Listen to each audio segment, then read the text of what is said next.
Rebonsoir tout le monde, rebonsoir tout le monde. J'espère que vous allez très bien. Je suis très content de vous retrouver ce soir. Merci d'avoir accepté l'invitation. Merci de vous être inscrits très nombreux parce que je vois que le sujet vous intéresse. Et il y a encore plusieurs personnes qui sont sur le point de rentrer dans la conférence et je suis très content de vous voir. Sûrement, vous l'avez vu sur la fiche, je suis David Ekpo. Je suis le responsable du coin de leader. Et c'est grâce à cette plateforme que nous sommes en train de tenir cette conférence aujourd'hui. Le coin des leaders est une plateforme créée par des leaders pour des leaders parce que nous avons pour mission de pouvoir développer ensemble, de pouvoir participer au développement des leaders, de se créer un réseau de leaders et pourquoi pas apporter un plus à notre communauté. Et si vous êtes ici aujourd'hui, j'ose croire que vous avez ce désir d'apprendre quelque chose de nouveau, ce désir de vous développer, ce désir de vous améliorer, ce désir d'apporter un changement significatif dans votre environnement, dans vos milieux professionnels, voire même impacter positivement ceux qui vous entourent. Et aujourd'hui, nous avons l'opportunité, encore une fois, de nous glisser dans l'agenda d'une grande dame que vous avez sûrement vue sur l'affiche. D'autres vont la découvrir aujourd'hui, mais personnellement, moi, c'est une grande sœur pour moi. Euh, Elle m'a beaucoup aidé, m'a beaucoup soutenu et déjà, même en étant dans sa présence, tout le temps que j'ai eu à faire ici, c'est une personne très agréable que je remercie Dieu d'avoir mis sur mon chemin. Merci beaucoup, Elinam. Et ce soir encore, je vais vous demander, OK, comment on va rentrer dans le vif du sujet très bientôt. Évitez de faire de bruit. Si vous voyez que votre micro est allumé, s'il vous plaît, fermez votre micro automatiquement. Sûrement, au moment où elle sera en train de communiquer, vous aurez des questions. N'hésitez pas à noter ces questions parce qu'à la fin, on aura un petit moment pour pouvoir répondre à vos inquiétudes, à vos questions. Et aussi, si vous connaissez des gens qui sont encore à l'extérieur, qui ne sont pas encore entrés, envoyez-leur le lien rapidement que les choses sérieuses ont commencé. Et sans plus tarder, permettez-moi de vous présenter Elinam Badassou pour sa communication sur développer votre leadership émotionnel.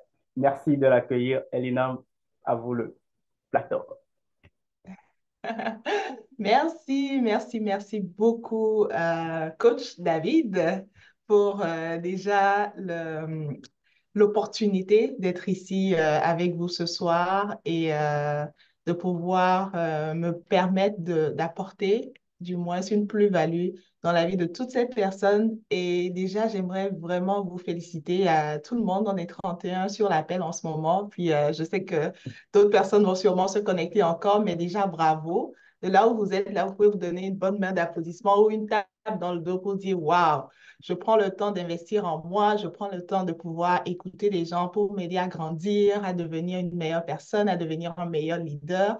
C'est vraiment, vraiment exceptionnel. Et par la même occasion, ben, je félicite David pour vraiment cette plateforme, le coin des leaders, qui est vraiment une idée ou du moins un projet vraiment exceptionnel parce qu'on a besoin de plus de leaders, de bons leaders aussi pour cette société, impacter les gens pour pouvoir aller à un autre niveau. Donc, vraiment, bravo. Je suis tellement fière de toi, tellement fière de la personne que tu es, que tu deviens. Franchement, c'est beau à voir et je t'encourage à 1000%. Donc, voilà. Puis, bon, je ne sais pas souvent comment ça se passe, mais moi, quand je suis sur Zoom, Dieu merci, Zoom est là pour nous aider à pouvoir connecter des quatre coins du monde et tout, mais je comprends que la majorité des gens viennent du Togo, c'est ça? Ou un peu partout, juste pour avoir une idée. Nous avons le Togo, nous avons le Nigeria, nous avons le OK. Canada, nous avons le Tchad, euh, Wow. nous avons la Côte d'Ivoire, OK. Donc, on ouais, est vraiment dans le monde là en ce moment. éparpillés. OK, c'est super, c'est super. Donc, merci à vous encore une fois d'être connectés. La France, OK, super. Vous pouvez mettre dans le chat aussi si on n'a pas mentionné d'où vous venez ou d'où vous êtes en ce moment.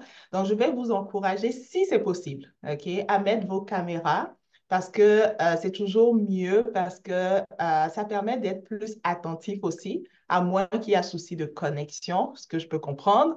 Mais si vous pouvez mettre vos caméras, ça serait vraiment bien parce que vous allez, comme je disais, être plus attentionné, attentif, pardon, par rapport à ce qu'on on est en train de dire ou ce qu'on va faire ce soir. Mais aussi, ça me permet de mettre un visage aussi sur les noms. C'est toujours bien pour l'orateur ou l'oratrice sur un Zoom de voir les gens. C'est parce qu'on ne peut pas être ensemble. Moi, je préfère le contact humain, mais bon. Je rends grâce à Dieu pour Zoom, qui nous permet quand même d'être ensemble. Donc, lorsque vous pouvez le plus possible, vous pouvez mettre votre caméra. Merci. Je pense que c'est Aboudji qui est en train de mettre la caméra en ce moment. Donc, c'est bon. Alors, sans plus tarder, ben, je vais me présenter. Donc, mon nom, c'est Elina Mbadassou et je suis togolaise d'origine. Et le Canada m'a adoptée depuis quelques années maintenant. Ça fait 12 ans que je suis arrivée au Canada. Dieu merci pour mes études. Donc, j'ai étudié en finance. J'ai fait une maîtrise en finance quand j'arrivais ici. Et après ça, pour faire une histoire courte, ben, j'ai commencé à travailler, pas forcément dans mon domaine directement, mais j'ai travaillé et tout pour aller chercher de l'expérience. Et finalement, j'ai rencontré quelqu'un, une personne qui est devenue mon mentor, vraiment, qui a changé le cours de ce que je pensais venir faire ici, mais finalement, qui m'a emmené vraiment dans une position où maintenant je suis en train de bâtir mon entreprise, où je développe mon leadership, où je travaille avec les gens pour pouvoir les impacter à faire ou à prendre de meilleures décisions pour eux. Donc, je bénis Dieu vraiment pour les personnes qu'il met dans nos vies parce que c'est vraiment ça qui va faire la différence. Et je suis chrétienne. Ma foi est vraiment la fondation solide de ce que je fais, de tout ce que je fais. Donc, du coup, je sais que le plan, en fait, qu'il a pour moi ou pour vous qui êtes ici ce soir, c'est à travers des hommes, des humains qu'il va passer pour que ça se réalise. Et je sais qu'il passe à travers David aussi pour pouvoir vous parler, pour pouvoir vous aider à accomplir le but pour lequel vous êtes sur cette terre. Donc, c'est ça. Donc, quand j'ai rencontré cette personne-là, c'était, je dis souvent, une connexion divine parce que j'aimerais quand même le mentionner pour établir les choses. C'est que je n'ai jamais pensé être une leader ou propriétaire de ma propre entreprise ou je vais bâtir quelque chose pour moi, pour ma famille. Jamais de la vie. Donc, s'il y a des gens comme moi ici, dites-vous qu'il y a en fait, ce que vous pensez aujourd'hui, c'est pas une fatalité, c'est pas forcément ce qui va arriver. Mais si vous restez ouvert, si vous avez la soif d'apprendre, si vous avez la soif de grandir, ben vous allez accomplir des choses extraordinaires. Et c'est justement ce soir qu'on va en parler un peu d'un aspect justement du leadership, d'un aspect de comment, avec nos émotions, devenir une meilleure personne et influencer les gens à faire ce qu'ils ne feraient pas sans vous. OK? Donc, s'il y a des parents ici, s'il y a des frères et sœurs, des tantes, des oncles, peu importe, vous êtes des leaders. OK? Parce que vous avez forcément influencé au moins une personne à faire quelque chose dans la vie. OK?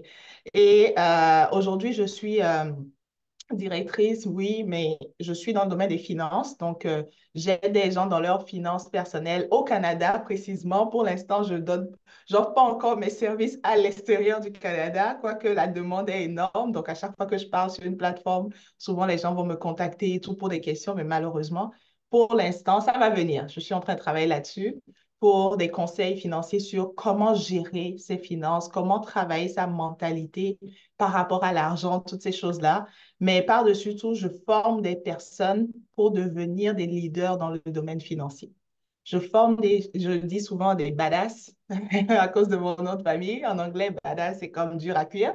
Donc, je forme ces leaders-là pour ils puissent devenir une source d'inspiration pour d'autres personnes, qu'ils puissent devenir une lumière dans la vie d'autres personnes. Et c'est pour ça, ce que David a dit au début, coach David a dit au début, ça me parle beaucoup parce qu'on est très connecté à ce niveau-là. Donc, impacter notre société par rapport à ce qu'on fait. Donc, sans plus tarder, je vais partager mon écran avec vous pour que vous voyez de façon visuelle ce dont on va parler. Si vous avez papier, puis un stylo, c'est bien, comme ça, vous allez prendre des notes parce que des fois, on va oublier les choses. Donc, OK, parfait. Là, je peux partager. Merci, David. OK. Alors, est-ce que vous voyez mon écran? Encore. Là, c'est bon? Oui, c'est OK, bon. super.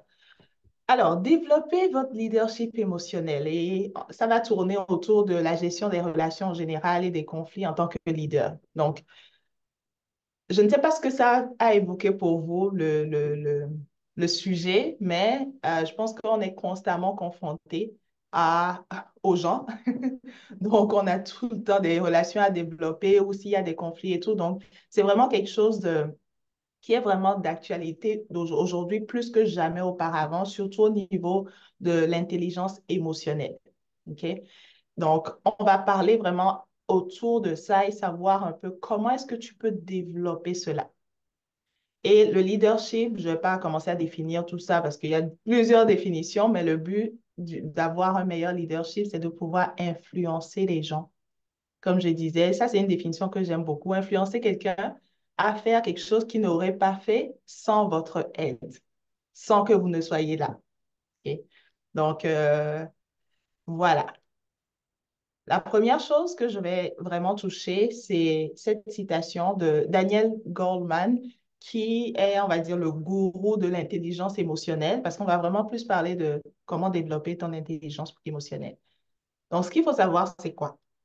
Et retenir, c'est que si vos capacités émotionnelles ne sont pas maîtrisées, si vous n'avez pas conscience de vous-même, et si vous n'êtes pas capable de gérer vos émotions pénibles, souvent c'est ça qui est difficile aussi, et si vous ne pouvez pas faire preuve d'empathie et avoir des relations efficaces, vous n'irez pas très loin, quelle que soit votre intelligence.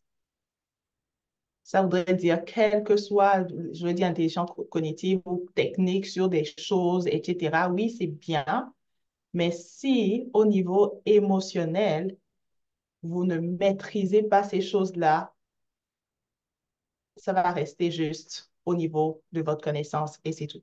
Vous n'allez pas vous développer. C'est une citation que j'ai trouvée très, très forte et quand tu y penses, c'est vrai.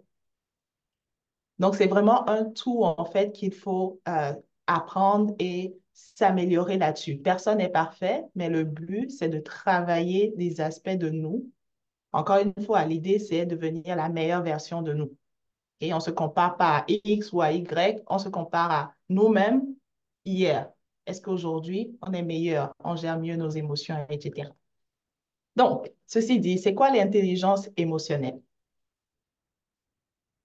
L'intelligence émotionnelle, de façon basique, ça dit que ça désigne, c'est la capacité d'une personne à reconnaître, comprendre, gérer et utiliser efficacement ses émotions ainsi que celles des autres. Donc, ce n'est pas juste nos émotions à nous, mais c'est les émotions aussi des autres, de savoir les reconnaître, les comprendre, les gérer et les utiliser. OK? Et encore, Daniel Goleman, encore le chercheur ou la personne vraiment qui a développé ce sujet beaucoup, beaucoup, que vous allez voir, il dit que les leaders qui sont dotés d'une intelligence émotionnelle développée, donc qui ont travaillé cela, ils ont augmenté leur intelligence émotionnelle, mais ils ont de meilleures performances parce qu'ils favorisent l'esprit d'équipe et créent un climat de confiance. Si tu travailles dans un environnement où il y a un climat de confiance, que vous travaillez ensemble dans l'équipe, les choses vont bien, même s'il y a un conflit, mais qu'il y a une cohérence, il y a une fusion et tout dans l'environnement, est-ce que tu évolues bien? Clairement. Mais ça prend que le leader que vous êtes ou que vous avez développe cette intelligence émotionnelle-là. Et donc, il y a plusieurs adjectifs ou qualificatifs aussi qu'il faut développer. On va en parler un peu tout à l'heure. Mais l'empathie, la capacité d'adaptation et la confiance en soi, ben, la confiance en soi et la gestion des émotions, ça fait partie des qualités importantes qu'un leader qui veut développer son intelligence émotionnelle doit avoir. Donc, l'empathie, la capacité d'adaptation, la confiance en soi, la gestion des émotions. OK? Donc, premier exercice que je vais vous demander de faire, c'est sur une échelle de 1 à 10, où est-ce que vous vous situez sur, si on prend l'empathie? Je vais définir, ben, je pense que je vais rentrer là-dessus en même temps sur l'empathie. Je ne vais pas définir tout au complet, sinon on n'aura pas assez de temps. Mais de 1 à 10, où est-ce que vous vous trouvez? Donc, je prends un exemple de 1 à 10, être empathique. Comment est-ce que je suis empathique? 1, c'est comme, ah, je ne suis pas vraiment empathique. 10, c'est que je suis super empathique. Maintenant, c'est quoi être empathique?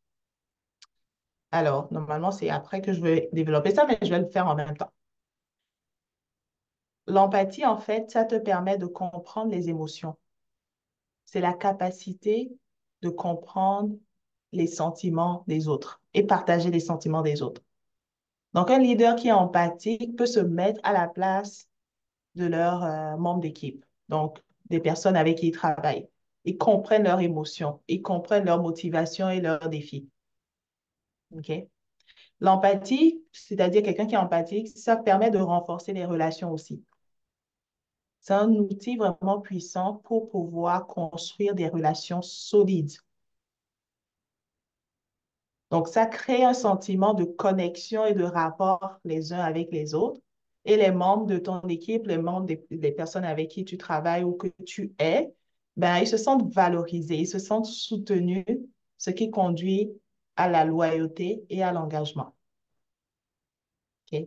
Donc, les gens qui restent souvent ensemble, qui sont loyaux à leur boss ou bien sont loyaux avec des personnes avec qui ils sont au travail et tout, c'est parce que ils ont, d'une façon, de l'empathie qu'ils ont développée. OK? Ça renforce aussi le moral, hein?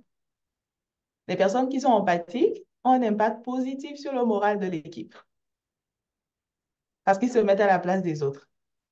Donc, lorsque un membre de l'équipe se sent comme son leader se soucie de lui ou d'elle, mais ils sont plus motivés, ils sont plus engagés. Et encore, ça conduit à un niveau de productivité, de performance plus élevé. Vous voyez, ça a un gros lien ensemble. Et même chose dans la résolution des conflits, l'empathie est nécessaire, essentielle pour résoudre des conflits.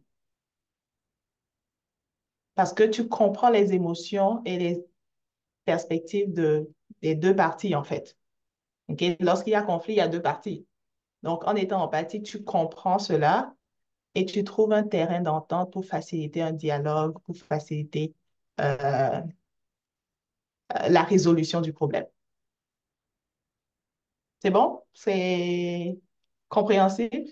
J'ai failli dire ça fait du sens. Au Québec, on dit souvent ça, c'est une traduction littérale de It makes sense, mais bon, j'essaie de faire attention à comment je parle. OK, c'est bon. Donc, si c'est bon dans le chat, juste dites-moi si je ne vais pas trop vite et tout. Ça va dans le chat?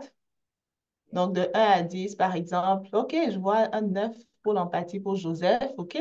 Pour les autres, vous pouvez le mettre aussi. En tout cas. Donc, ça, c'est un exemple. Même chose pour la gestion de vos émotions. Où est-ce que vous vous situez? 10, je gère super bien mes émotions. Quand ça ne va pas bien, je suis comme, je gère. Je ne suis pas en mode, ah, je veux tout casser, ou du moins, je reste plus calme, etc. On va prendre des exemples tout à l'heure. OK. Maintenant, on va comparer deux leaders. OK? Et là, j'aurai besoin de votre attention et de votre participation. OK? On va comparer deux leaders. Déjà, vous voyez sur l'image. D'un côté, on a un leader qui est dénué d'empathie, c'est-à-dire qui n'est pas du tout empathique, qui donne des ordres sans écouter ses employés, sans écouter ses collaborateurs, leur crie dessus lorsque les choses ne se passent pas comme il le souhaite, comme lui veut. OK? De l'autre côté, en bas, dans l'image, on voit un leader qui est plus bienveillant, qui est à l'écoute, qui est empathique, qui est capable de s'exprimer calmement, mais clairement, et de rester maître de ses émotions. OK? Donc, on a deux types de leaders qui existent, ou on a deux types de personnes aussi qui existent. Ce n'est pas juste pour les leaders, c'est juste pour l'humain, en fait, en général. Je parle de leader, mais c'est juste pour vous mettre dans le bain, en fait. OK? Est-ce qu'il y en a qui se reconnaissent dans un ou dans deux? Vous n'avez pas besoin de vous, de vous dévoiler, mais je sais qu'il y a des personnes comme ça. Selon vous, qui va obtenir de meilleurs résultats sur le long terme? Est-ce que ça va être le un ou le 2? Alors, dans le chat,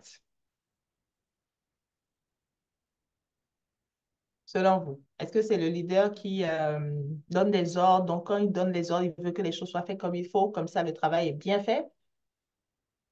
Ou le leader qui est plus à l'écoute, qui va parler calmement, qui va rester maître de ses émotions, qui va avoir plus de résultats sur le long terme? Je vois deux, OK, deux, parfait, le deux. Personne ne dit un. Oh oh. Deux, OK, c'est bon. On est d'accord, celui qui est à l'écoute, exactement. Parfait. Donc, on est tous d'accord à l'unanimité. Parfait. Que le 2, le leader 2 va développer plus de résultats ou va être plus profitable, on va dire, sur le long terme. Parce que ça se peut que le 1 puisse avoir des résultats aussi, mais si on regarde long terme, clairement, le 2 va avoir plus. Mais comme on a dit tout à l'heure, il y a des gens qui sont dans le un, il y a des gens qui sont dans le 2. Maintenant, si on est tous d'accord que le 2 va avoir plus de résultats ou de meilleurs résultats, pas forcément plus, mais des meilleurs, ça voudrait dire qu'il y a des qualités ou il y a des aptitudes, il y a notre caractère qu'il faut travailler pour aspirer à être plus bienveillant, à l'écoute, capable de s'exprimer calmement et clairement et rester maître de ses émotions. Donc, est-ce qu'on est tous d'accord qu'il y a du travail qu'on doit faire? Même quelqu'un qui est déjà dans le 2, ça ne veut pas dire qu'il le fait tout le temps. C'est pas vrai. On est tous humains. Il y a des moments où c'est plus difficile, mais c'est un travail conscient qu'on doit faire à tout moment. OK? Qui est d'accord avec moi? Si vous êtes d'accord, vous pouvez mettre oui. Ah, super. C'est bon, je vois que vous suivez. J'aime ça. OK. Ceci dit, si on est d'accord là-dessus, OK. Parfait. Donc, développer son leadership émotionnel. Donc, on a parlé euh, on est en train de parler de l'intelligence émotionnelle à ce niveau. Donc, ça touche justement notre leadership. Alors, ceci dit, l'intelligence émotionnelle, on est tous d'accord à dire que ça a une grande influence sur le leadership. OK? Il y a ce truc-là qui me dérange. Je vais juste l'enlever. Ça sera pas long. OK. Alors, donc ça a une influence sur notre leadership et donc sur le travail d'équipe, sur l'engagement des employés, des partenaires, les interactions qu'on a entre nous, la gestion des ressources humaines. Quand on dit gestion des ressources humaines, c'est plein de choses. Donc, les conflits, bref, tout ce qui se passe que ce soit dans une entreprise ou dans une équipe. Donc, peu importe le secteur d'activité, tout inclus, que ce soit euh, les finances, l'énergie, que ce soit, je ne sais pas moi, la vente, que ce soit, nommez-les tous les domaines, à l'hôpital, bref, il faut développer cette intelligence émotionnelle-là dans nos rapports avec les gens, même à la maison, même avec nos parents ou avec nos enfants. C'est valide dans toutes les situations de la vie. Et Daniel Goleman dit que les environnements de travail qui cultivent l'empathie et l'intelligence émotionnelle font preuve de plus de créativité, facilitent la résolution de problèmes et oups, affichent une productivité plus accrue. Donc, encore une fois, ça en dit long sur l'importance de développer vraiment cette intelligence émotionnelle-là. OK? Parfait. Maintenant, il y a quatre principales aptitudes, pardon, qu'un leader doit développer pour faire preuve d'intelligence émotionnelle. La première chose, c'est avoir une bonne connaissance de soi pour pouvoir reconnaître et comprendre ce qui déclenche nos émotions, ses propres déclencheurs émotionnels. Ok? Souvent, on ne se connaît pas assez. On sait qu'on fonctionne d'une façon ou d'une autre, mais on ne se pose pas les vraies questions, ne sait pas exactement d'où viennent les choses. Mais il faut être capable de se poser les bonnes questions pour pouvoir les identifier. Ensuite, savoir gérer ses émotions, c'est le nerf de la guerre. Avoir confiance en soi également, qui est un gros sujet. On peut faire un autre webinaire juste sur la confiance en soi, parce que c'est un travail euh, perpétuel, on va dire, parce que tu arrives toujours à un autre niveau. Donc, il faut développer toujours sa confiance en soi. Donc, de là où vous êtes en ce moment, votre confiance en vous doit être augmentée. Ok? Pratiquer l'écoute active, très, très, très important. Souvent, on n'écoute pas parce qu'on est juste, on entend, mais on n'écoute pas activement ce que les gens veulent dire. Donc, ça aussi, je peux prendre un petit moment pour juste le développer un tout petit peu parce que je pense que c'est une des choses aussi très importantes dans ce qu'on est en train de discuter en ce moment. Et parlons de écoute active. Une fois, quand tu fais de l'écoute active, tu comprends mieux les besoins des gens. Qu'est-ce que je veux dire par là? Les leaders efficaces qui ont une écoute active, ils ne se limitent pas juste à entendre les mots de ce que je suis en train de dire ou peu importe. Non. C'est comprendre les besoins et les préoccupations des autres. OK? Ça permet aussi de renforcer la confiance que les gens ont. Ça favorise un environnement vraiment de confiance et de respect parce que tu es là avec la personne, je peux être là avec toi, tu m'entends de ce que je dis, puis je suis sur mon téléphone, mais au final, tu n'entends pas, tu n'es pas présent. Donc, à quel point on est présent, on est là avec les gens quand les gens veulent nous parler. OK? L'écoute active aussi permet de résoudre des problèmes. L'écoute, c'est essentiel pour résoudre efficacement des problèmes. Ça permet d'identifier très tôt les problèmes avant même qu'ils n'arrivent. Vous voyez?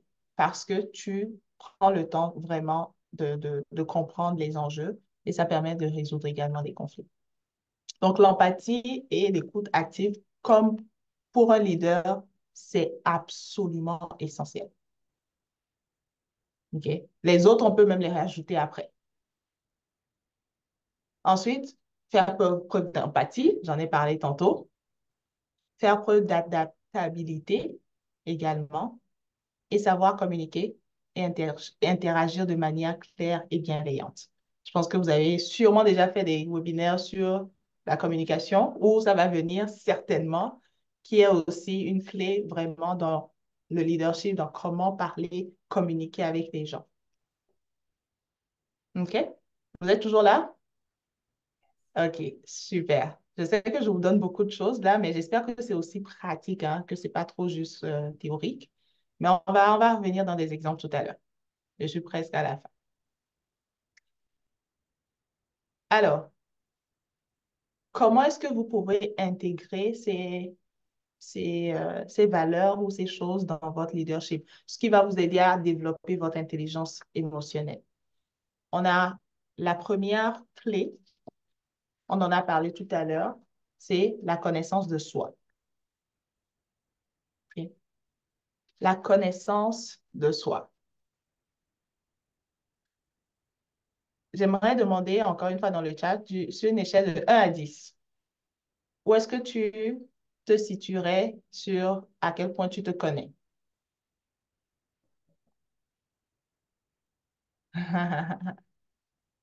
Avant que je ne rentre dans la définition. Où est-ce que tu te mets? De 1 à 10. Laisse-moi voir. Euh, On est où? OK, là, je vois 8. Parfait. 7 sur 10, 5, 3, 4, 8, 7. Ah, on a quand même beaucoup de 7, 8. OK, 6. OK, c'est bon. Parfait. Le milliardaire, j'aime beaucoup ton nom. 7, c'est bon. OK, 6. OK, parfait. Donc, qu'est-ce que j'entends par la connaissance de soi? La conscience ou la connaissance de soi, ça voudrait dire que tu reconnais ton état émotionnel. Et vous devez savoir ce que vous ressentez et accueillir les émotions autant positives comme négatives, mais aussi savoir l'impact que ces émotions ont sur les personnes qui vous entourent. OK? Donc, c'est pas juste vos émotions, les accueillir, mais c'est aussi quel impact que ça a sur les gens.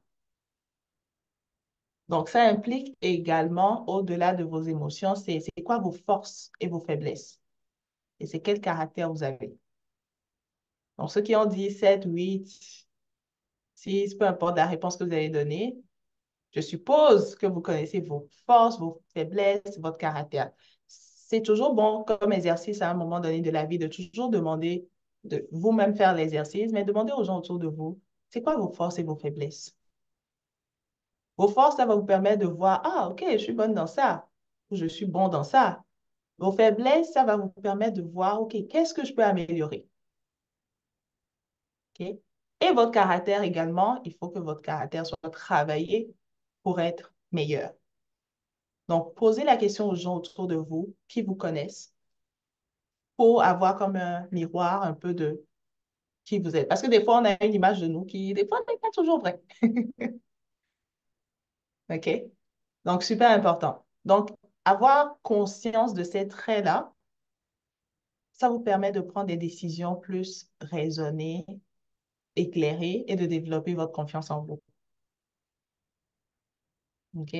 Donc, quand vous faites ça, quand vous avez une bonne connaissance de vous-même, de ces traits de caractère, de ces forces, de vos émotions, de vos faiblesses, qu'est-ce que ça va faire? C'est que vous allez être capable de les utiliser pour inspirer et diriger les gens de la manière la plus optimale qu'il faut. Parce que là, maintenant, vous savez ce qui est votre force. Vous savez ce que vous faites moins bien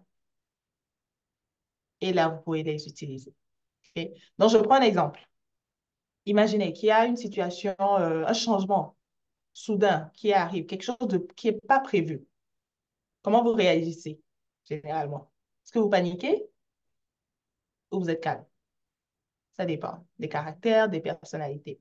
Mais ce que je vais vous encourager à faire, c'est juste quand il y a quelque chose de soudain qui arrive ou qui n'est pas prévu, prenez une pause, respirez d'abord. OK? Maintenant, analysez, c'est quoi vos réactions immédiates? Qu'est-ce qui a déclenché cette réaction et comment cette réaction peut impacter les autres? Ce pas des choses qu'on nous enseigne des fois, hein. Moi, j'ai jamais eu à enseigner ça. Enfin, à apprendre ça de quelqu'un. C'est parce que j'ai commencé à lire un peu plus sur ça que je comprends mieux. Mais c'est tellement important. Juste prenez un temps. Réfléchissez d'abord. Ça vient d'où? Quand je parlais de déclencheur émotionnel, là, c'est de là qu'il faut se poser les questions. OK? Et maintenant, vous allez évaluer c'est quoi les options qui s'offrent à vous. Au lieu de réagir au quart du tour, c'est quoi les options pour faire face au changement qui vient d'arriver, qui n'était pas prévu. Et maintenant, lorsque vous allez voir un peu plus clair, vous pouvez prendre une décision maintenant, basée sur vos valeurs, basée sur les objectifs, plutôt que sur le stress et la peur. Parce que la première réaction, c'est la peur. On est stressé, donc ce que vous allez faire n'est pas forcément ce qui va être bon dans l'atteinte de ce que vous voulez réaliser. Et donc, toujours prendre un moment de recul. Même en relation, hein? En relation homme-femme, mari, épouse, pareil. OK? Deuxième point, c'est la maîtrise de soi. La maîtrise de soi, encore une fois, 1 à 10. Où est-ce que vous vous situez? Mettez dans le chat à quel point vous vous maîtrisez dans vos émotions de 1 à 10. 10, qu'un problème. Je gère. Ah, tout à fait. OK. Oh, je vois un 10 sur 10. Pascal, waouh, bravo. Je vois 4, je vois 5, je vois 2. Oh, merci pour votre transparence. Vraiment là, ça prend ça également, de pouvoir dire, être vrai avec soi-même pour pouvoir maintenant avancer. Donc, 8 sur 10, je vois 9 sur 10. Super, c'est bien ça. OK, c'est bon. Donc, la maîtrise de soi, ça vient directement après la conscience de soi. Faut se connaître, et ensuite, tu sais comment tu peux gérer tes émotions. Donc, c'est la gestion des émotions. Donc, ta capacité à garder le contrôle, surtout dans les situations difficiles et stressantes. Moi, je suis quelqu'un de très émotive. Selon la situation, je gère quand même. Mais des fois, un trop-plein fait que les émotions vont commencer, surtout les larmes vont commencer et tout parce que je n'arrive plus à gérer. Mais ça, c'est vraiment un autre niveau. Mais de façon factuelle, je gère quand même bien les situations stressantes, difficiles, ça va. Mais après, ça dépend des niveaux aussi. Ok?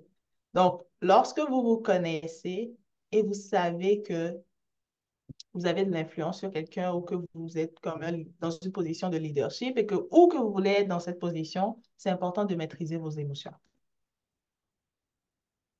Et c'est drôle quand David m'a demandé de parler de ce sujet, j'ai eu une situation qui est arrivée dans la semaine avant qu'il me parle qu'il me dit le sujet qu'il voulait que je discute. Pour vous dire à quel point souvent je vous parle, hein, mais je me parle à moi-même aussi.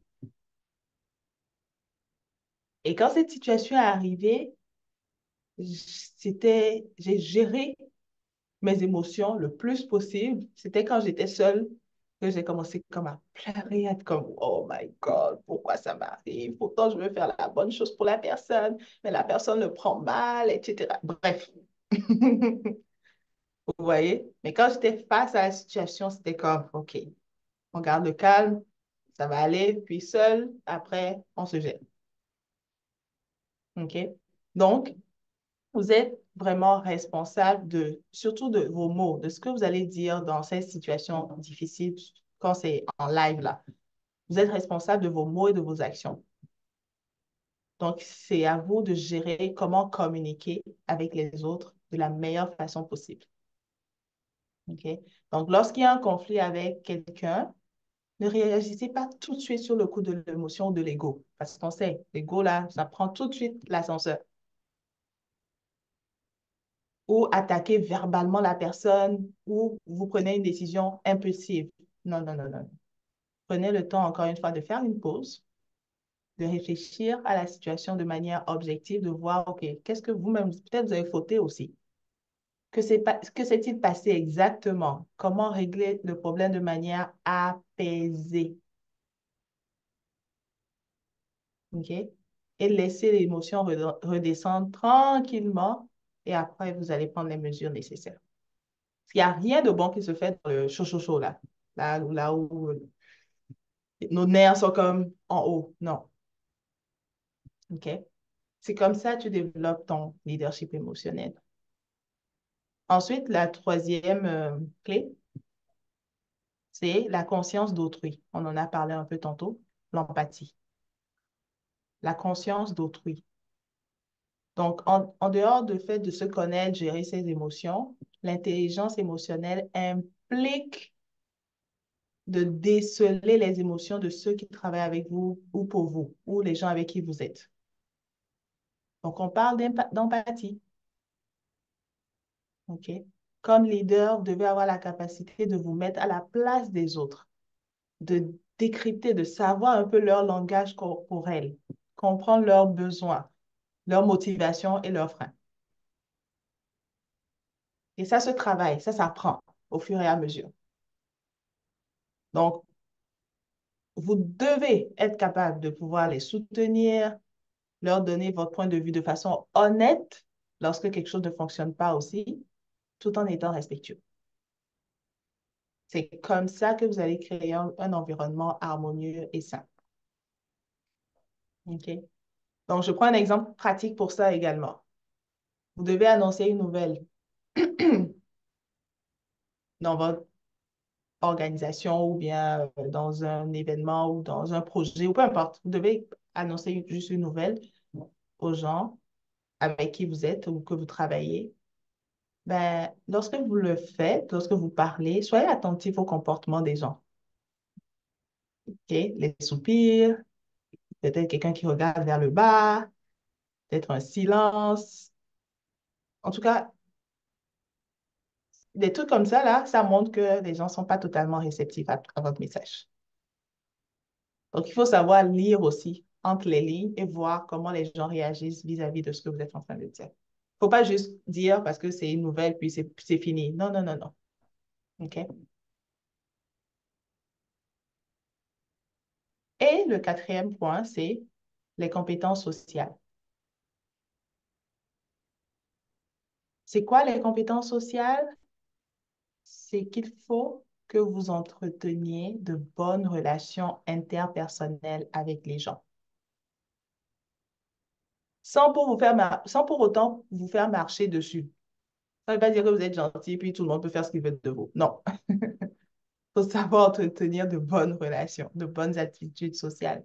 En tant que leader, vous devez savoir comment annoncer les choses, communiquer de la bonne manière. Ok? Parce que vous inspirez, vous motivez, vous influencez les autres, mais aussi vous allez être amené à résoudre des conflits avec tact aussi. Ok? Alors, et ça, pour un exemple par rapport à ça, si par exemple, il y a une situation où vous travaillez avec quelqu'un, puis je ne sais pas exactement tout le monde ici, c'est quoi leur background et tout, donc j'essaie de garder ça, en tout cas, appliquez-le à votre situation si l'exemple que je prends n'est pas adapté à vous, OK? Mais si quelqu'un a baissé dans ses performances ou ne fait plus les choses comme il devrait le faire, mais ne l'accusez pas tout de suite. Un peu comme un enfant aussi qui n'a pas bien étudié à l'école ou un truc comme ça, puis vous l'accusez tout de suite. Non, non, non, non, non, non, non, c'est pas bon. Il faut expliquer la situation avec diplomatie d'abord. OK? Puis entamer un dialogue. Essayer de poser des questions et comprendre en fait ce qui s'est passé sans accuser la personne. OK? Une fois que tout est clair maintenant, vous pouvez exprimer votre manière de penser ou votre pensée plutôt de façon transparente. Ça ne veut pas dire que vous cachez les choses. Non, il faut le dire, mais il faut d'abord laisser la place à l'autre, poser les bonnes questions avant de pouvoir communiquer. Okay? Et dans le sens inverse aussi, de la même façon, il faut savoir féliciter les gens, savoir encourager les personnes lorsqu'elles font de bonnes choses, elles obtiennent de bons résultats, ou du moins lorsqu'elles font quelque chose qui les aide à avancer, encourager les gens. Moi, c'est quelque chose, une culture que j'ai toujours aimé, mais je ne l'ai pas toujours eu.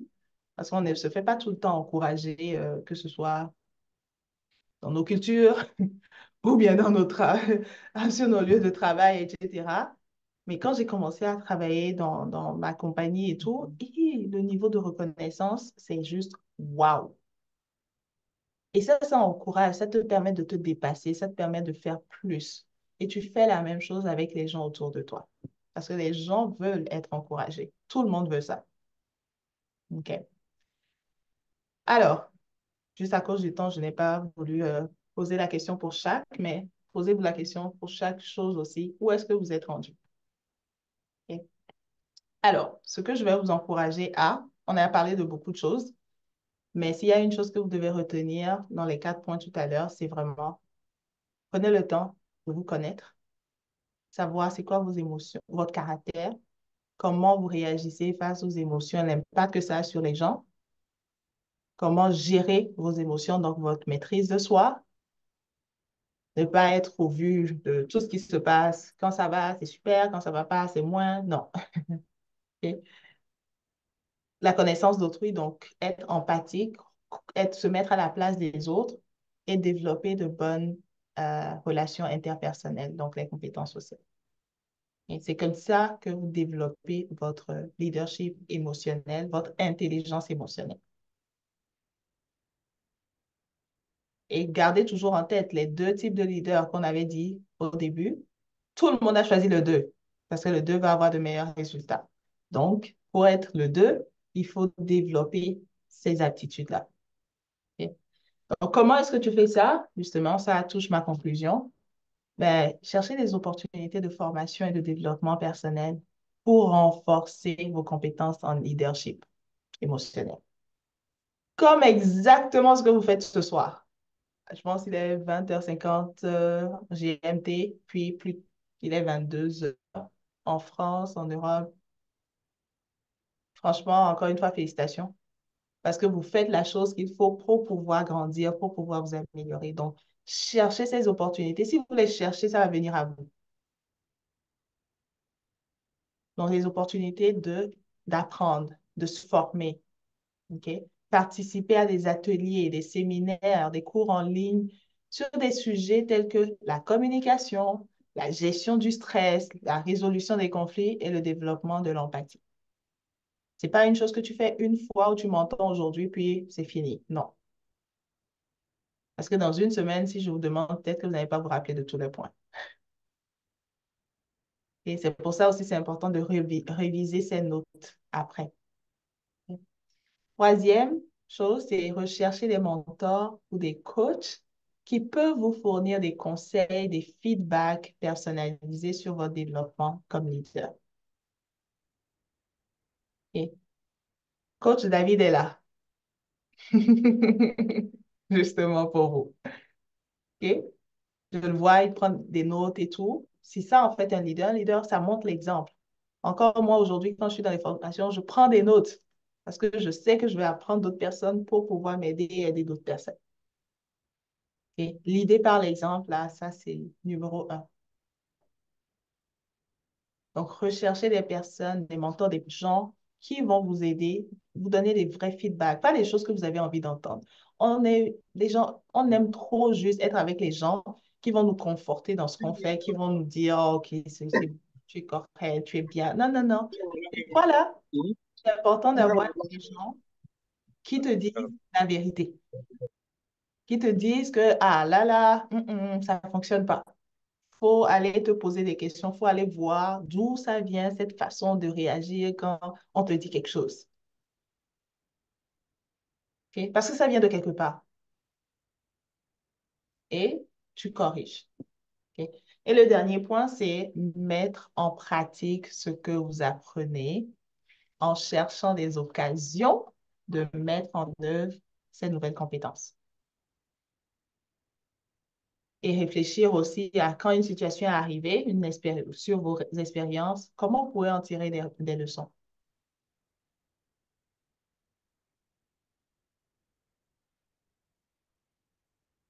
Il y a une phrase que j'aime beaucoup dire, puis souvent les gens vont souvent dire, OK, Lina me dit ça souvent, parce que je le dis tellement, et je l'ai entendu une fois et c'est rentré en moi, en fait. Ça dit, agis à la vitesse de l'instruction. Quand j'entends quelque chose que je sais, ça fait du sens et que je sais que ça va m'aider, j'agis là-dessus rapidement. J'attends pas pour me voir où est-ce que ça va fonctionner. Non, non, non, non. J'agis à la vitesse de l'instruction. C'est l'équivalent de mettre en pratique ce que vous apprenez. Ok? Donc, je vous promets qu'une situation stressante ou difficile, ou peu importe, ça va arriver dans les prochains jours. Ou c'est déjà arrivé. Pour ce qui est déjà arrivé, prenez le temps de juste vous poser la question, qu'est-ce que vous tirez comme leçon? Qu'est-ce que vous pourriez améliorer de la façon dont vous avez réagi? Qu'est-ce que vous n'auriez pas dû faire? C'est passé, il ne faut pas se culpabiliser, ce n'est pas le but, mais c'est d'apprendre des leçons de là. Pour que quand ça arrive encore ou d'autres formes, là, vous prenez un recul pour réfléchir un peu plus avant d'agir. OK? Donc, ceci dit, j'espère que vous avez eu de la valeur et qu'il y a des choses qui vont vraiment vous aider de façon palpable à devenir la meilleure version de vous, à développer cette intelligence émotionnelle qu'on a tous besoin. Et voilà. Donc, merci beaucoup pour le temps. Donc, si vous avez des questions, je vais essayer de répondre. Sinon, de toute façon, Coach David est là aussi pour, euh, pour pouvoir vous aider. Merci beaucoup. Merci beaucoup, Elina. Merci beaucoup. Est-ce que les gars, vous savez que dans Zoom, il y a une manière de pouvoir envoyer, de faire des réactions. Donc, vous pouvez cliquer sur l'emoji réaction ici. Quand vous êtes en train de me voir le faire, vous pouvez acclamer, vous pouvez donner des big ups et vous pouvez sourire même. Donc, vous pouvez faire toutes ces choses-là. Donc, ce serait bien que vous fassiez preuve de montrer vos réactions. Et nous allons prendre des questions maintenant. Euh, donc, je vois des mains qui sont levées. C'est très bien. Beaucoup sont en train d'applaudir. Merci beaucoup. Merci beaucoup. Alors, si vous avez des questions, levez la main. On va vous donner la parole à tour de rôle. On va prendre une série de trois questions, permettre à l'intervenant de pouvoir les répondre en attendant que d'autres personnes puissent aussi préparer leurs questions. Donc, je vais commencer avec Pascal. Donc, en tant que leader, vous le savez, allez droit au but précis, sans trop de commentaires. Posez votre question directement pour que la personne puisse répondre. Alors, Pascal, tu vas ouvrir ton micro et tu vas poser ta première question. Merci beaucoup, coach. Et merci, Madame Elina, pour la présentation qui a été fluide et aussi brève que possible. La question que j'ai à votre niveau, c'est en tant que leader, faut-il chercher à plaire à un groupe de personnes dans qu'on est en train de diriger? Faut-il chercher à plaire à un groupe de personnes ou bien faut-il suivre seulement son chemin en ne se souciant pas si on est apprécié ou pas? Voilà. Parce qu'on est en train, le thème de ce soir concerne l'intelligence émotionnelle. Et ce point m'est très important par rapport à mes expériences que je fais. On n'est pas toujours apprécié par tout le monde. Est-ce qu'il faut toujours avancer malgré tous ces péripéties ou bien il faut toujours chercher à ramener les autres au même niveau que les autres en cherchant à ce que tout le monde apprécie ce qu'on fait? Merci. Merci Wow. beaucoup. Ça, c'est une question très personnelle et puis poignante aussi.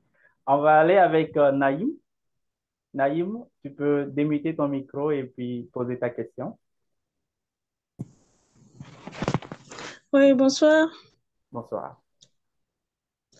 Oui, je voudrais d'abord dire sincèrement merci au coach David et également à Madame pour cette formation.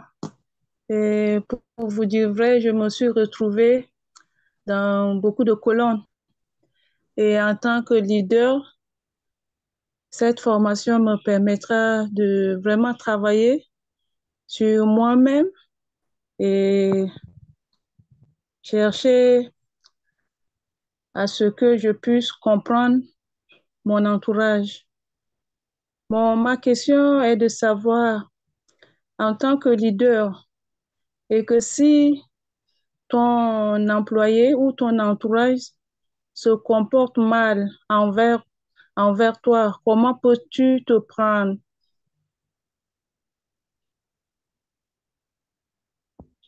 D'accord. Je pense qu'il y a certains aussi qui posent des questions dans le groupe. Très bien, Naïm, on a compris votre question. Si votre entourage se comporte mal, comment se prendre, comment s'y faire, comment s'y prendre? Alors, à Akakpo, je vais prendre ta question et ensuite on va donner la parole à l'intervenant de pouvoir répondre à ces trois questions.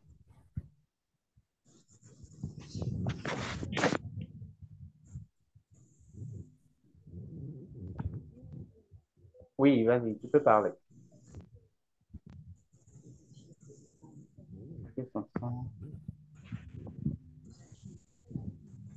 Akakpo, on n'entend rien. À un niveau donné, vous nous avez dit d'évaluer nos faits déclencheurs émotionnels.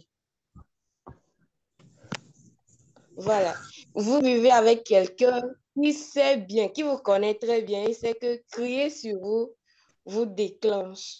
Mais c'est ce que la personne a l'habitude de vous faire.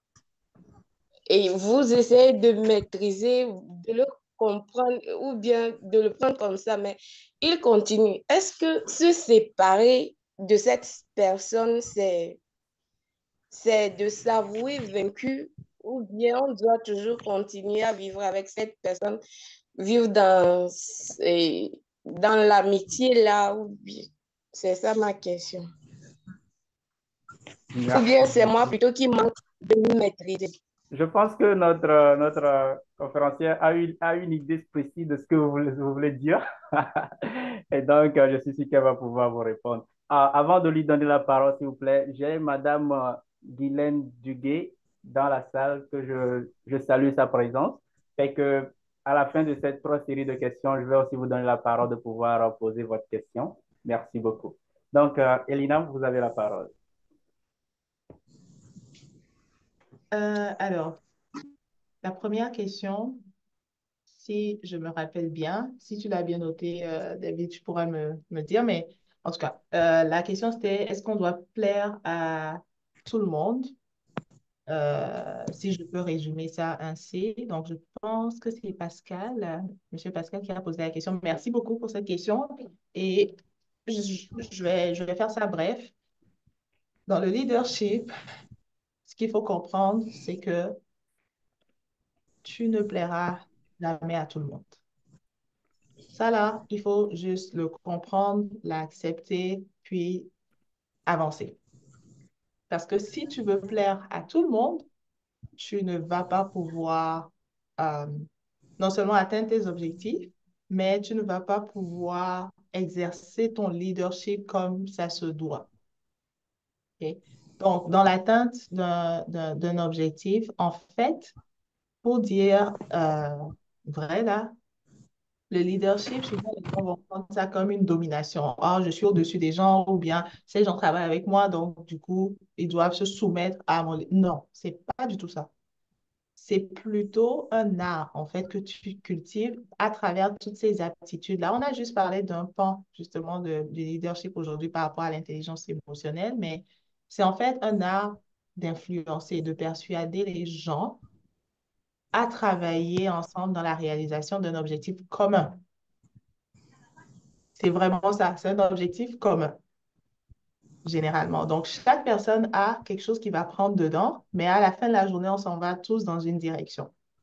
Donc, s'il y a des gens qui ne sont pas contents ou qu'il y a des petits problèmes, etc., il va toujours en avoir. L'essentiel, c'est juste de prendre le temps comme un bon leader, de juste essayer de comprendre d'abord les enjeux, de comprendre d'où ça vient, c'est quoi le problème à leur niveau.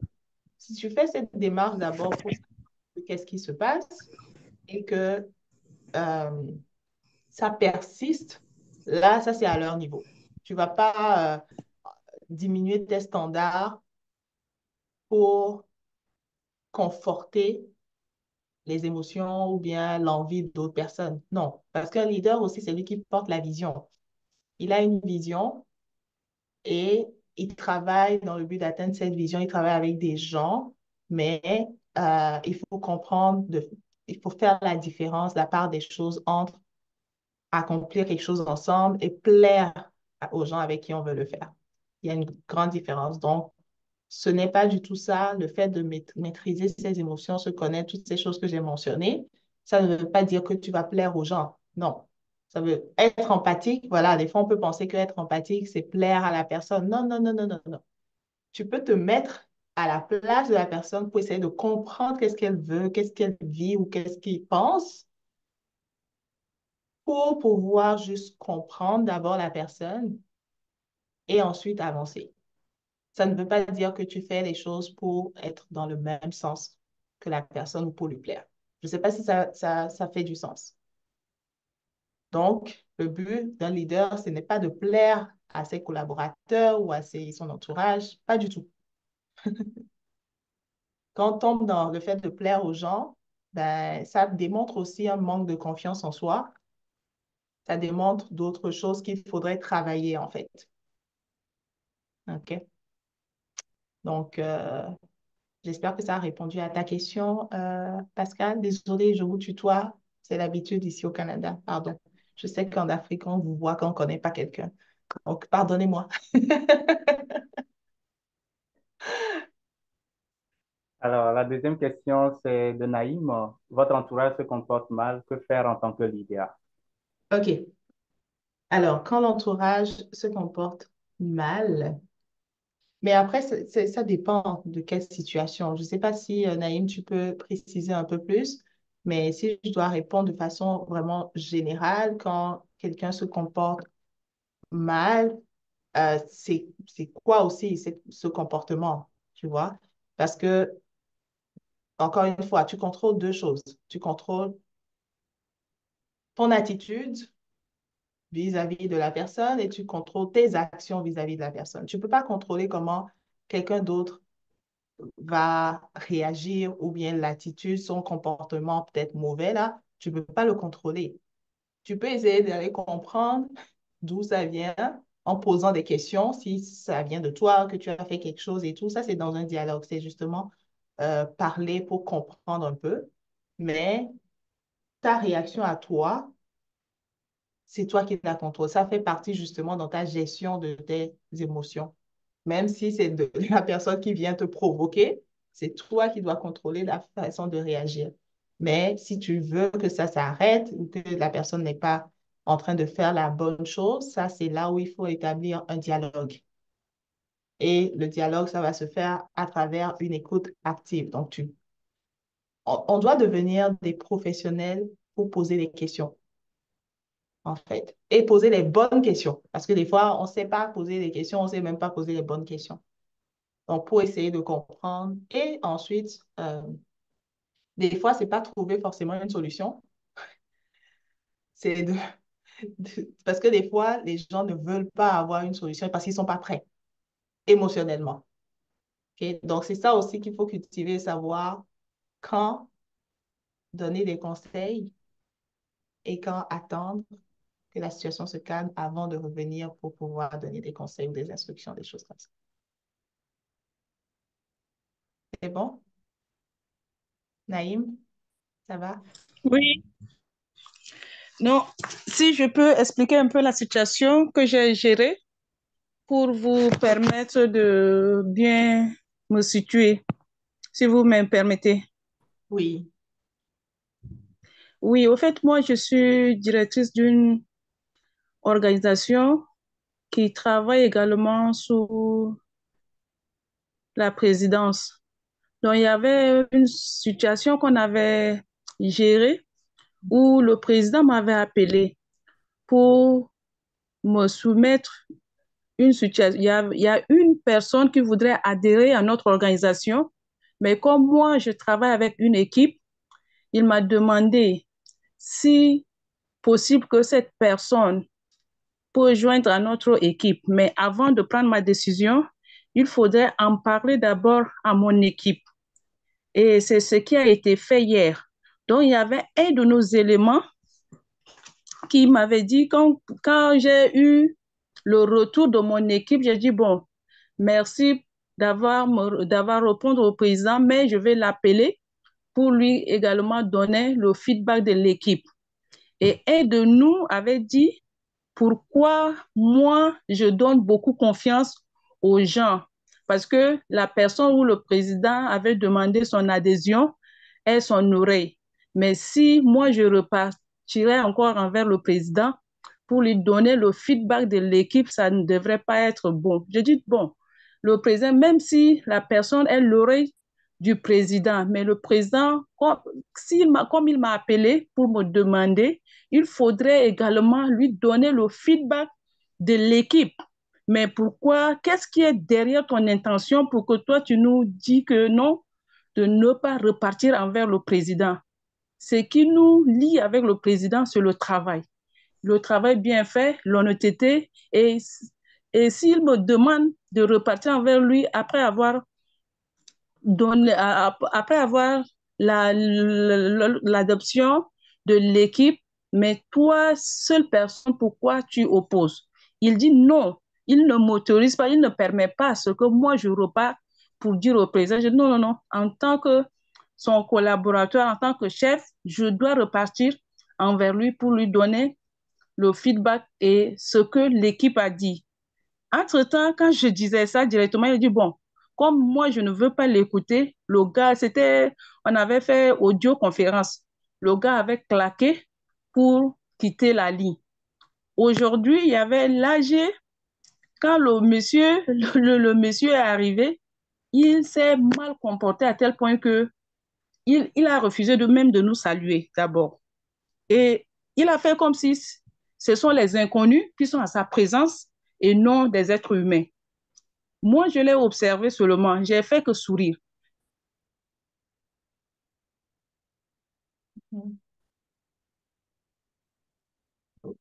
On t'entend plus, Naïm.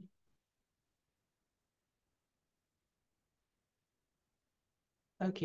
Bon, je ne sais pas si toi, tu nous entends, mais en tout cas, j'ai compris un peu la situation. Puis déjà, bravo par rapport à ta réaction. Si tu n'as pas été plus dans le côté comme négatif, c'est super. On a tous entendu que tu étais plus comme calme, puis tu as juste souri par rapport à son comportement. Et c'est déjà la chose à faire, en fait.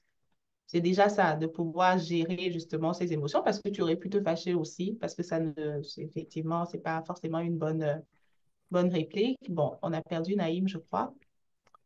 Euh, Est-ce qu'il y en a encore là? Bon, OK, je vais attendre peut-être si elle revient, puis on va continuer. Mais sinon, on peut aller sur l'autre question. Naïm, ouais, c'est ça, elle n'est plus là. Sûrement, sa connexion est partie. La connexion est partie. OK. Donc, je pense que l'autre question, c'était à Akapo. Oui, à Kako vit avec quelqu'un qui, vous avez parlé dans votre présentation du déclencheur des émotions, donc quelqu'un qui sait très bien que crier sur moi déclenche mes émotions, mais je vis avec cette personne. Comment gérer en tant que leader? Voilà. Mhm. Ouais. Non, c'est sûr que c'est une situation pas évidente non plus, surtout quand tu vis avec la personne. Mais encore une fois, ce que toi, tu fais ou comment toi, tu réagis, c'est ça que toi, tu contrôles. Malheureusement, tu ne peux pas contrôler l'autre, malheureusement. Maintenant, quand tu vois que c'est en train vraiment de détériorer justement la relation, ben, encore, il faut avoir une communication, un dialogue à ce niveau-là, même si tu dis qu'il sait, mais il faudrait trouver une autre façon pour pouvoir le lui communiquer, que lui aussi trouve une autre façon de te communiquer ce qu'il veut te dire. Parce qu'en fait, c'est juste une question de communication en ce moment qui ne fonctionne pas. OK? Donc, s'il crie, s'il dit, c'est sa façon peut-être de s'exprimer, malheureusement, faudrait qu'il trouve une façon de pouvoir de te parler autrement que par le cri pour que tu sois réceptive. Donc, je ne suis pas experte en relations. Il y a des gens qui sont plus experts là-dedans que moi. Mais c'est la première chose à laquelle je pense parce que c'est un manque de savoir communiquer de sa part pour que tu puisses comprendre ce qu'il veut te dire. Et on sait que ça ne va pas fonctionner à long terme. Parce qu'à un moment donné, et je pense que tu l'as dit, tu vas craquer, puis tu vas vouloir partir. Mais pourtant, si ça s'est réglé, si ça change, ça va changer les choses. Tu vois. Donc peut-être des fois, c'est juste, je ne sais pas exactement c'est quoi tout le truc, mais si toi-même, tu n'arrives pas à lui faire comprendre cela d'une façon, peut-être si quelqu'un qui l'écoute plus, que tu peux parler pour qu'il puisse changer, peut-être. OK. Donc, voilà, je ne sais pas si ça aide, mais voilà, c'est plus... surtout que si toi, tu réagis, tu ne réagis pas de façon excessive aussi. Bon, voilà. Je ne sais pas, David, si tu as quelque chose à dire par rapport à ça, mais... On va prendre le temps de répondre à certaines questions parce qu'on est talonné aussi par le temps. Je vois Aïda.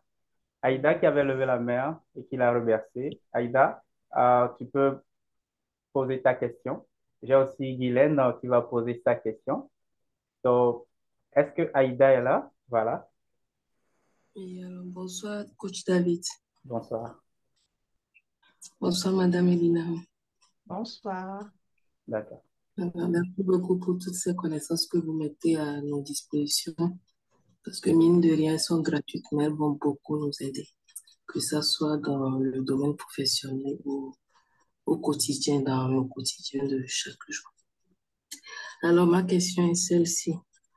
Est-ce que, en tant que leader, quel comportement faut-il adopter, face à des collaborateurs manipulateurs? Quand je dis collaborateurs manipulateurs, je parle de ces collaborateurs qui profitent en fait de la qualité du leader. Quand je parle de qualité de ça et de sa gestion de ses émotions et tout, et tout, et tout. Alors, je ne sais pas si ma question elle est bien posée, mais que faut-il faire en tant que leader, en face des collaborateurs manipulateurs, en fait? Merci. Merci beaucoup, Aïda. Merci pour votre question. Euh, j'ai vu Guylaine, voilà, à qui je voulais donner la parole. Est-ce qu'elle est là? Oui, je suis là. Bonsoir tout le monde. Bonsoir. Merci à David pour l'invitation. Ma question serait celle-ci. Euh, Comment le leadership émotionnel peut-il être cultivé et maintenu dans les équipes virtuelles, vu que, bon, on sait que la majorité des personnes présentement travaillent à distance et où les interactions en personne sont très limitées? Merci beaucoup. Ça, c'est une question qui est adaptée à notre réalité ici, où on fait beaucoup plus de télétravail que le travail en présentiel. Merci beaucoup pour votre question. Je pense que le leader Yovo veut apporter un petit plus à la question de Akako qui avait posé la question comment gérer les personnes qui déclenchent votre émotion. On va vous donner la parole 2 secondes, s'il vous plaît, et ensuite, Madame Edina va répondre aux deux questions d'Aïda et Guylaine. Est-ce que Yovo est là?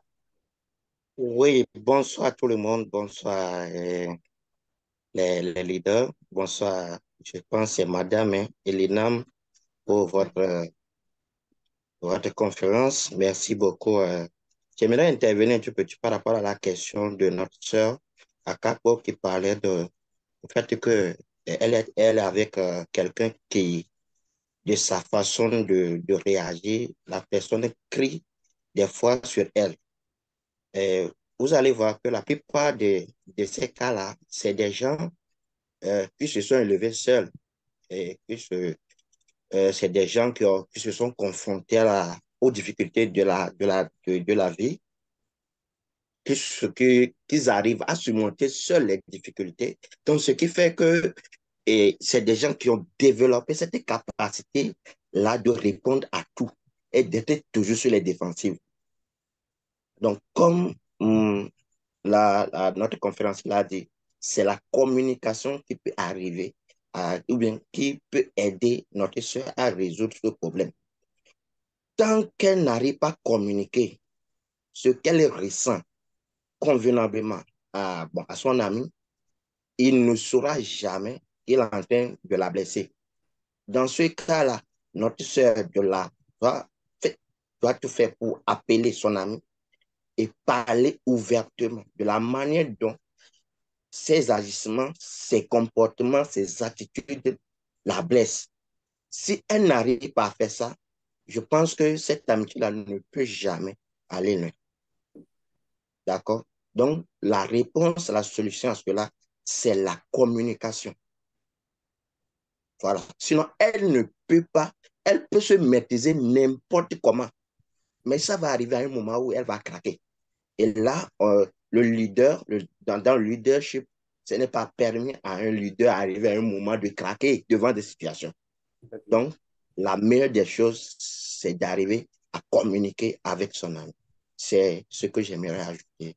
Merci Et beaucoup pour votre voilà. apport. C'est très, très, très apprécié. J'aime beaucoup ça. Nous savons tous ici que nous sommes là pour apprendre et donc j'apprécie vraiment le geste de M. Yovo. Donc, Elina, vous avez la parole pour répondre à Mme Aïdat et Guylaine. Ok, parfait. Alors, la première question qui est le comportement adopté face aux collaborateurs manipulateurs, c'est ça? Exact. Donc, c'est sûr que c'est faire face à ce genre de personnes, c'est délicat, mais ça n'enlève pas tout ce qu'on a dit tout à l'heure. C'est le même procédé. Par contre, je vais apporter des nuances, mais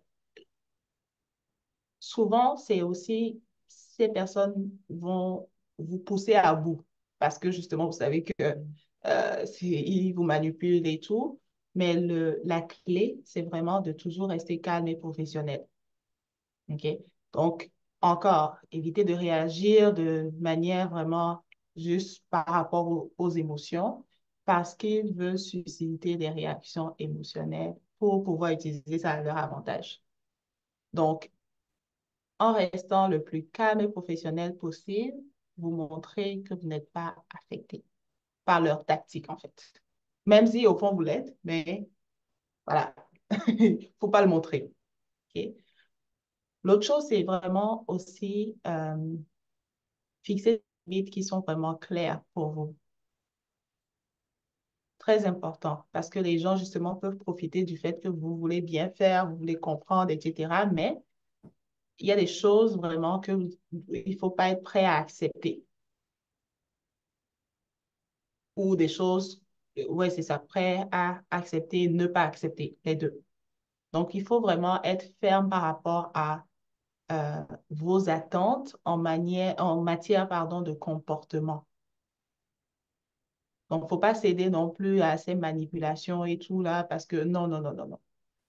C'est aussi, c'est très important. Puis, quelque chose aussi pour vous protéger, documenter en fait. Écrivez toutes les interactions, des choses qui se passent et tout, comment la personne fait et tout, pour vous protéger et demander de l'aide aussi à d'autres personnes. Et s'il y a quelqu'un qui pose un problème, ben, si vous avez un supérieur hiérarchique ou, je ne sais pas, si c'est dans un poste ressources humaines ou peu importe, ben, faut juste aussi s'en tenir juste aux faits, pas mettre les émotions dedans, mais juste les faits pour pouvoir demander conseil. OK? Quoi d'autre? Puis essayez de ne pas vous impliquer émotionnellement trop dans ce que la personne fait. Donc, il faut essayer de garder une certaine distance. Des fois, ça prend de backup un peu, OK, pour ne pas être impliqué vraiment émotionnellement avec cette personne-là. C'est bon? Ça répond à la question, j'espère. Merci beaucoup. C'est une très bonne question. Je suis sûre que d'autres personnes aussi font face, pardon, à cela. Donc, si ça peut aider les autres, c'est bon. Alors, maintenant, l'autre question, c'était par rapport à comment développer, je pense, ce leadership émotionnel de façon virtuelle. Si je résume bien, c'est bien ça, David? Oui, Oui. comment peut-on cultiver le leadership émotionnel en télétravail, en gérant des équipes très loin, surtout dans cette réalité? Oui, parfait. Et encore une fois, même chose. C'est les mêmes principes, en fait. Maintenant, ce qu'il faut augmenter parce qu'on n'est pas en présentiel, c'est la communication fréquente aussi. Et il faut que les choses soient claires. Donc, surtout dans un monde virtuel, la communication est tellement essentielle. Encore déjà, quand on est ensemble, c'est super important. Donc, imaginez quand on est virtuel. Donc, c'est important de se communiquer régulièrement avec votre équipe, que ce soit par les courriels ou réunions vidéo ou bien d'autres moyens de communication virtuelle, mais il faut que ce soit assez pour que les messages aussi soient clairs et empathiques lorsqu'il y a une gestion de conflit ou un truc comme ça. OK? Pour garder une connexion émotionnelle. Maintenant, même à distance, tu peux montrer de l'empathie aux gens de ton équipe. Comment? C'est juste être attentif à leurs besoins, à leurs préoccupations. Donc, ça revient à poser des questions aussi. et être attentif à leurs émotions, de comment ils réagissent, etc. OK? Et lorsqu'ils ont besoin justement de soutien, offrez-leur justement un soutien. Si vous voyez que la personne ne réagit pas de façon comme normale, comme d'habitude, hey, offrez justement quelque chose pour pouvoir, quand je dis offrir quelque chose, c'est genre passer du temps peut-être au téléphone avec la personne ou peu importe. Prenez le temps vraiment de connecter personnellement avec les gens. C'est très, très important. Et encourager la participation, vous voyez, au début là, que ce soit au début, mais durant même mon intervention, j'encourageais votre participation parce que c'est tellement important que virtuellement, on n'est pas ensemble, mais pour m'assurer que vous êtes là, que vous suivez, etc., bah, j'ai besoin de votre participation. Ben, moi, de façon générale, même quand je fais une formation en live, là, j'aime toujours connecter avec les gens, j'aime la participation parce que ça permet de voir un feedback aussi de qu'est-ce que tu es en train de dire, comment c'est reçu et tout. Donc, encourager les gens à partager leurs idées, à donner leurs suggestions également. Et voilà. L'autre chose, c'est quoi? Euh, Montrer l'exemple. C'est aussi très important. Comme leader, là, montrer l'exemple, c'est toujours important par rapport à comment vous-même vous réagissez, vous interagissez avec les gens. Soyez vrai, soyez authentique, attentif, comme j'ai dit, aux besoins des gens et tout, parce que les gens ils vont être connectés ou attirés à vous un peu plus lorsque vous faites ça. Et c'est ça. Soyez accessible, disponible pour les gens. C'est bon. Donc, Merci beaucoup, Elina. On va prendre une dernière question. J'avais vu une main en l'air à Bodhi. On va prendre une dernière question. Nous sommes talonnés par le temps et nous aurons d'autres opportunités aussi d'échanger là-dessus. Et notre e-boss est toujours ouvert pour pouvoir discuter. Donc, Aboudi, est-ce que Aboudi est là? Est-ce qu'elle est partie? Oui, je l'ai vu ici, Aboudi. Allô, Oui, bonsoir. bonsoir. Encore une fois, merci pour la formation que vous nous donnez ce soir. La question que j'aimerais vous poser, c'est par rapport euh, à là où nous avions comparé les deux types de leaders, à savoir le leader 1 et le leader 2. Et la plupart, nous avons tous choisi le leader 2. Mais en fait, j'aimerais savoir, est-ce que, arrivé à un moment de ton leadership, ce ne serait pas bien mieux de temps en temps de faire d'agir comme le leader 1? C'est la question que j'aimerais poser. quand tu dis agir comme le leader, qu'est-ce que tu veux dire exactement? C'est-à-dire hausser le ton à quelques moments. Hmm, OK. Alors, si c'est par rapport au fait de hausser le ton, c'est important de comprendre aussi pour toi, hausser le ton, qu'est-ce que ça veut dire pour toi? Euh, Parce que je pense que avec le leader 2, dès que vous vous familiarisez à un niveau, à un degré, il y a un peu de relâchement des, comment dit-on, des collaborateurs. Hmm? Donc, à un moment, il faut quand même se métamorphoser en leader 1, changer d'humeur, histoire de faire changer un peu l'environnement et de revenir, si tout va bien, revenir en leader 2. Je comprends ce que tu veux dire. Et c'est un très, très bon point. Alors, c'est pour ça que je voulais que tu éclaircisses un peu, mais juste, si tu me permets, hausser le ton, ça dépend à quel niveau de hausser le ton aussi là, c'est pas forcément ça qui va faire que les gens vont écouter ou faire ce que tu dis. Mais si tu veux dire par rapport au rapport avec les gens, effectivement, la familiarité, des fois, fait que les gens prennent pour acquis que c'est comme vous êtes des amis, des chomi-chomi, comme on dit souvent et tout. Donc, du coup, il y a plus il y a trop de familiarité. Effectivement, il faut faire aussi attention à ça. Être un leader de, ça ne veut pas dire que tu acceptes tout et que tu fais... Non, pas du tout. Tu gardes quand même un standard, tu gardes des valeurs, tu gardes un niveau de personnalité où il y a une distinction entre quand on est empathique ou quand on essaie de comprendre la personne et, OK, quand il faut travailler, quand il faut faire quelque chose, il faut le faire. Et c'est là que tu travailles, en fait, ton leadership et ta façon non seulement de communiquer, mais aussi c'est qu'est-ce que tu dis, comment tu le dis. OK? Donc, comment tu le dis D'accord. pour pouvoir persuader quelqu'un, c'est pas forcément en haussant le ton. On s'est tellement fait dire ça, on pense que c'est en haussant le ton, que c'est là que ça va être exécuté, ça va être fait. C'est pas vrai. Quelqu'un peut ne pas hausser le ton, mais dire les choses à ses collaborateurs, puis ça va être fait dans le plus grand des calmes. Mais c'est tout un ensemble, en fait, tu vois. D'accord. C'est tout un Mhm. ensemble d'attitudes, en fait, que tu développes à l'intérieur de toi, que tu pratiques aussi. Plus tu évolues, que tu lis justement sur la gestion de tes émotions, parce qu'en haussant le ton, dépendamment, là, des fois, c'est que tu ne gères pas bien ton émotion. C'est pour ça que tu as haussé le ton. D'accord.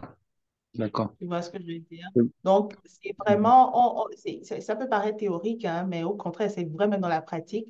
C'est vraiment savoir comment parler, qu'est-ce qu'il faut dire, quoi le dire, à quel moment le dire aussi, qui va faire bouger les gens. D'accord. Merci Et encore ton une fois. exemple, n'oublie jamais ton exemple personnel. C'est quoi l'exemple que tu montres aux gens? C'est ça qu'ils voient. Mhm. OK. Ok. D'accord. Parfait. Merci. Merci Merci. pour vos questions. Vraiment, c'est très, comment je vais dire, uplifting. Euh, En tout cas, ça me fait plaisir. Tellement tu We parles get it. anglais We get que le it. français Don't est en train de worry. disparaître. Je t'assure. Merci, Christelle. Oh, je vois Christelle UKO. Oh, j'ai fait UKO. Donc, du coup, quand j'ai vu UKO, je suis comme, ah, université. Really? OK. En passant, juste pour vous dire aussi, sur Instagram ou Facebook, vous pouvez me suivre. Mon compte, c'est Elinam BDS. Je peux le mettre dans le chat. Euh, ouais, j'ai mon compte perso, puis le compte de travail, je vais vous le mettre dans le chat, comme ça vous pouvez me suivre, puis si vous avez des questions ou des trucs comme ça, n'hésitez pas, ça va me faire plaisir. Si je ne réponds pas tout de suite, s'il vous plaît, relancez-moi, parce que des fois, là, trop de choses à gérer. Elinam, si tu permets, s'il te plaît, on va prendre la dernière réaction de Aïda avant de clôturer la séance. Je suis sûr que beaucoup de personnes ont encore d'autres questions. Aïda, en 1 minute, parce que nous sommes talonnés par le temps. OK? Merci Allez-y. beaucoup, coach. Alors, ma dernière question est celle-ci. Est-ce que parce qu'on est leader et qu'on se doit d'avoir la tête haute face à toute situation, qu'on n'a pas le droit de craquer? Sinon, est-ce que craquer une fois par ça en tant que leader fait de nous un mauvais leader? Je dis tout de suite Merci. non. Tout de suite, ça ne fait pas de toi un mauvais leader, une mauvaise leader. Non, c'est pas vrai. Au contraire, tu es humaine d'abord avant de développer ton leadership. Donc, craquer, c'est-à-dire être à bout, c'est parce qu'il y a eu des petites choses petit à petit qui se sont rajoutées, qui font que finalement, ça fait boum.